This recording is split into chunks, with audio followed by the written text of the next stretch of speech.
Hello, j'espère que tu vas bien et que tu es en pleine forme. Aujourd'hui, j'ai décidé de reparler coiffure pour hommes parce que je sais que c'est un sujet qui t'intéresse et que ma précédente vidéo n'était pas tip-top au niveau du son. Et comme je suis convaincue que tes cheveux ont un impact énorme sur ton look, j'ai décidé de t'armer de bons conseils pour faire évoluer ta coiffure, histoire d'être sûre que tu sois au top cette année. J'espère que tu es prêt à mettre en application tous mes conseils. C'est parti!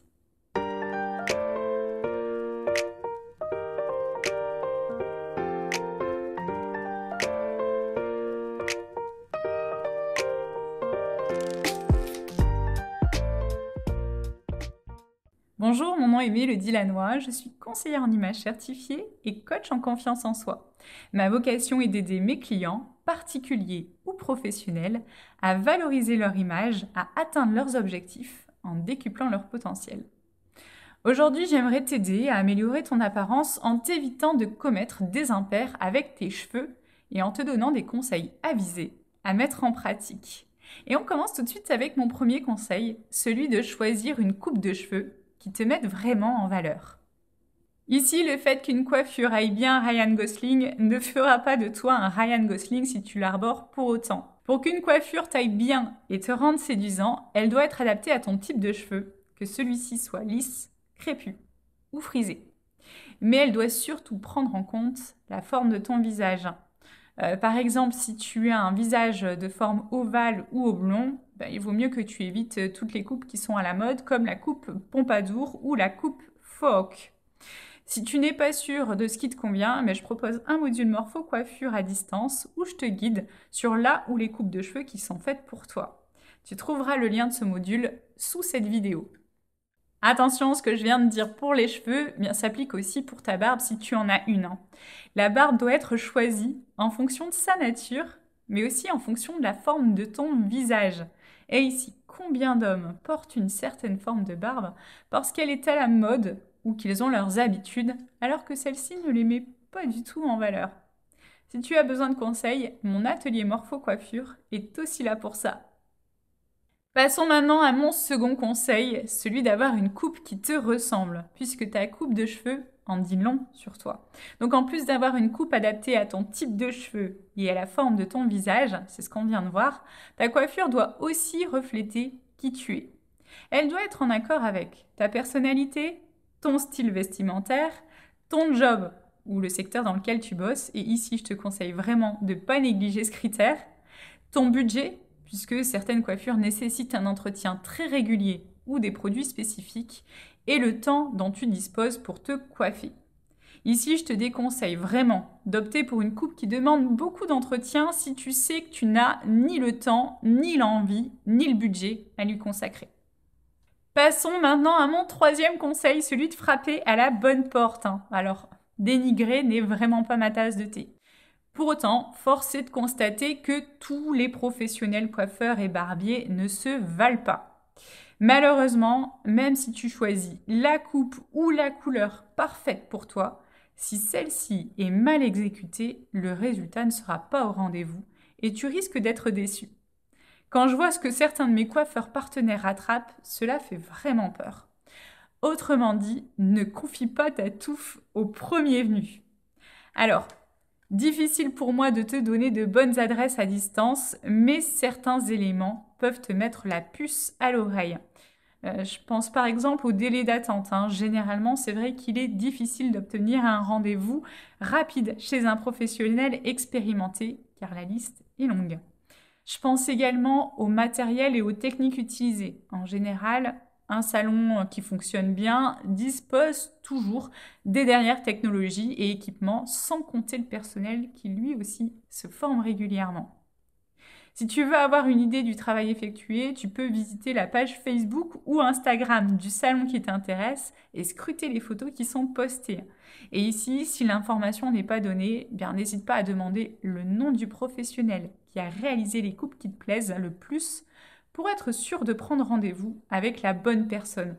Car comme tu le sais, chaque professionnel a ses compétences et sa spécialité. Dans tous les cas, évite de demander des conseils à des inconnus sur les réseaux sociaux ou de baser uniquement ton avis là-dessus, car beaucoup d'entre eux te redirigeront vers des amis ou des membres de leur famille qui font ce métier, ce qui n'est pas forcément un gage de qualité pour autant. Je te conseille également d'éviter de prendre un rendez-vous dans un salon qui se trouve loin de chez toi, car si ta coupe demande de l'entretien, au fur et à mesure du temps, tu risques de te démotiver de moins en moins à aller chez ton coiffeur. Idem pour le prix, c'est vrai que ça peut être tentant de se diriger vers des prix les plus bas du marché, mais il y a forcément une raison à cela. Enfin, le jour J, le jour où tu vas chez le coiffeur, n'hésite pas à te munir de la photo de la coupe que je t'aurais fait parvenir en amont pour être sûr de te faire comprendre par ton coiffeur sur le rendu attendu. Et n'oublie pas non plus, c'est à ce moment-là que tu peux lui demander tous les bons gestes à adopter ou les bons produits dont tu dois disposer afin que tu puisses te recoiffer nickel une fois que tu es tout seul à la maison. Si tu es dans les Alpes-Maritimes ou le Var, n'hésite pas à me contacter. Je serai ravie de t'accompagner en direct chez ton coiffeur. Passons maintenant à mon 4e conseil, celui d'entretenir ta toison. Donc, contrairement à ce qu'on pourrait penser, il n'y a pas que les coupes et les barbes courtes et structurées qui demandent de l'entretien et une visite régulière chez un professionnel.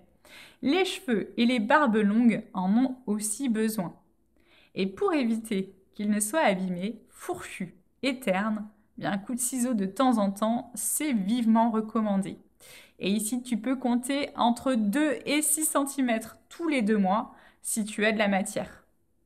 Pense également à effectuer des soins au moins une fois par semaine afin de préserver leur éclat et leur souplesse. Les soins ne sont pas réservés aux femmes.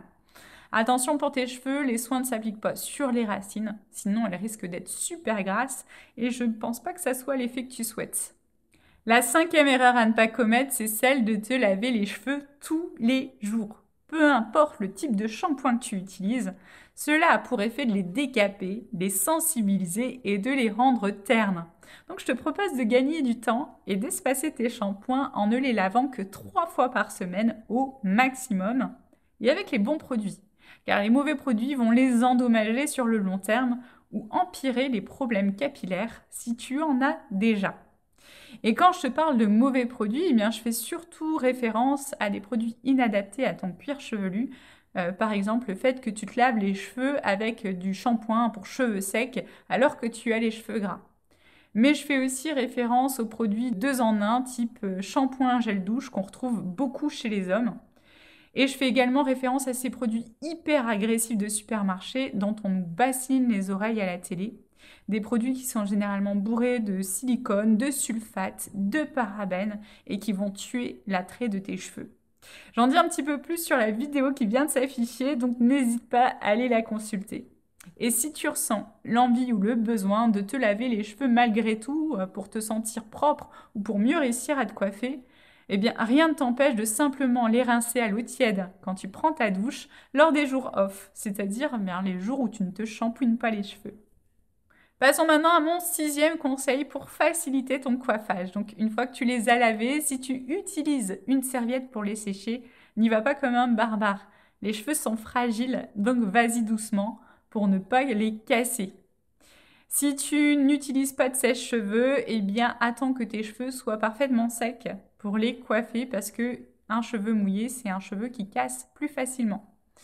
Si tu utilises par contre un sèche-cheveux pour te coiffer, évite de placer ton sèche-cheveux trop près de tes cheveux, sinon tu risques de les brûler. Ça peut paraître simple comme conseil, mais pour autant, je vois encore beaucoup d'hommes faire ça. Donc, utilise ton sèche-cheveux à une distance modérée et à basse température. Et laisse-le souffler à partir de la racine tout en brossant dans la direction que tu souhaites coiffer. Si c'est fait correctement, tes cheveux auront l'air beaucoup plus épais.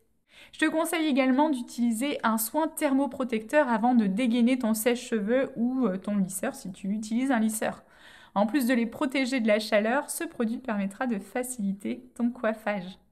Et d'ailleurs, en parlant de facilitation de coiffage, tu peux aussi avoir recours à du gel ou à de la cire. Alors là, je t'apprends rien, mais attention à ne pas en abuser. Le but des produits coiffants est de t'aider à donner une forme particulière à ta coiffure, de donner plus de relief à tes cheveux, pas de créer un effet carton.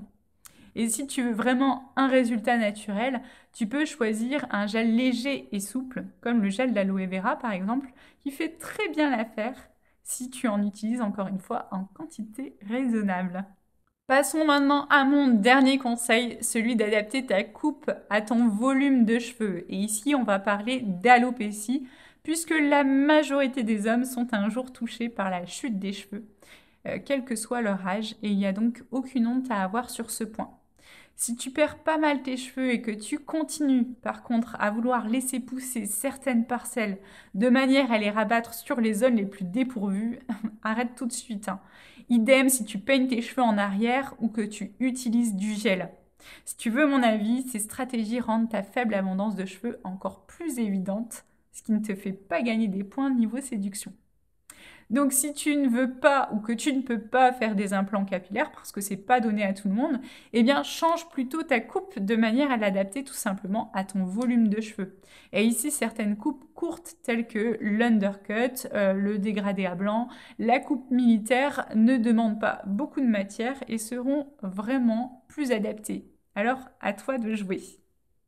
Et voilà, maintenant tu sais tout ce qu'il faut faire et ne pas faire pour avoir des cheveux en pleine santé. Donc comme tu as pu le voir, il n'y a pas besoin de faire 10 000 choses. En fait, c'est juste des petits changements dans tes habitudes actuelles que tu dois mettre en place et qui vont faire toute la différence. Et là, j'insiste sur ce point, il n'y a pas de solution miracle. Ce sont des petits conseils que tu vas mettre en application qui vont faire la différence. Donc à toi de jouer et n'hésite pas si tu as besoin de conseils supplémentaires sur ta forme de visage, sur ta nature de cheveux, etc. etc.